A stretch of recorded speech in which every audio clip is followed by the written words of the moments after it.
Coach, opening thoughts from a roller coaster kind of day. Yeah, that's what Friday is. I warned you all last night that Thursday night that Friday is the real deal, and obviously some good things and some bad things. I don't mean bad things, just tough things.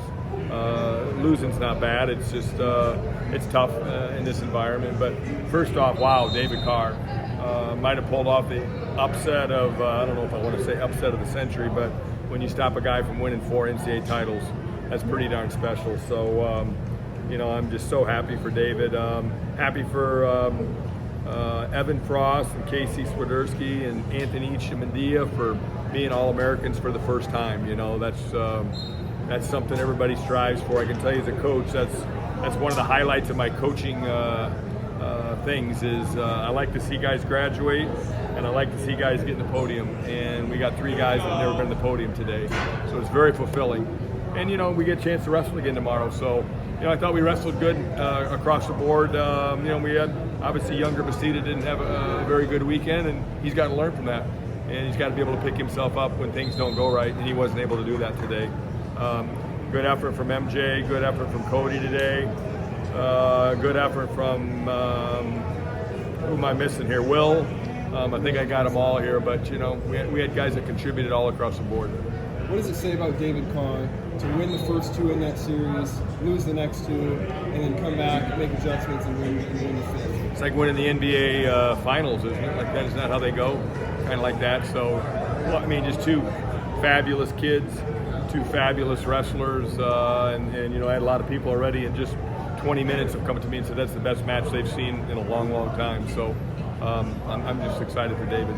Guy who maybe kind of flies under the radar because of how flashy his teammates are is Evan Frost.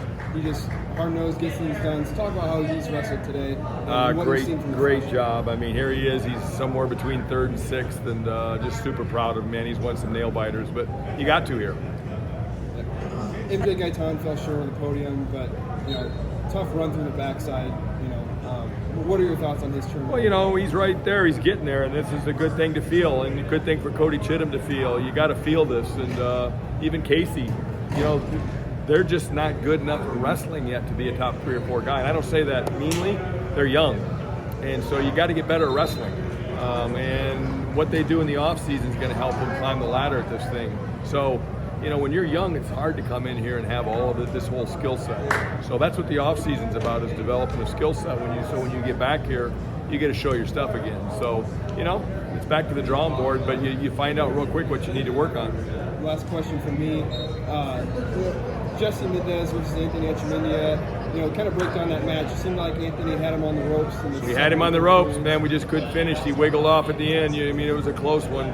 You wrestle that again and we could win, but we just got to come back and get 3rd now and again, learn from it. All right, Coach, you have a lot of first-time podium placers this season. What does that mean to you, and what do you think that means to these other young guys on your team this season? Well, I know the guys. I'm excited about it, but I know the guys are tickled about it. I remember back in the day when it was the first time I was an All-American. I remember how exciting it is, and I think the kids that really care about wrestling and go wrestle Division I and really care about wrestling, this is what they live for. Awesome. And then, hearing just the crowd's reaction to the Carr O'Toole match, and it was an electric atmosphere. What is it like getting to coach an athlete of that caliber, but also getting to be in these arenas, in these events with this atmosphere? What's that like for you? This night round of the NCAA tournament on Friday night is the elite round in wrestling anywhere. At any level, this is the best round there is from a fan perspective. I unfortunately was coaching younger, but I had a perfect bird's eye view of what was going on in David's match. So I was Younger's match was just getting started when David scored that takedown. So we had David in good hands with Coach St. John and Coach Metcalf.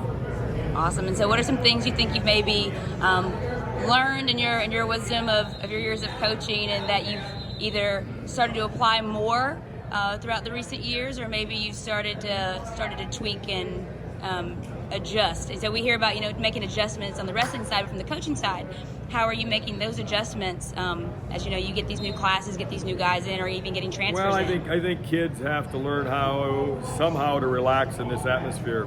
There's so much emphasis on winning and losing, and winning in the blood round especially, or losing in the blood round. It's such a big round.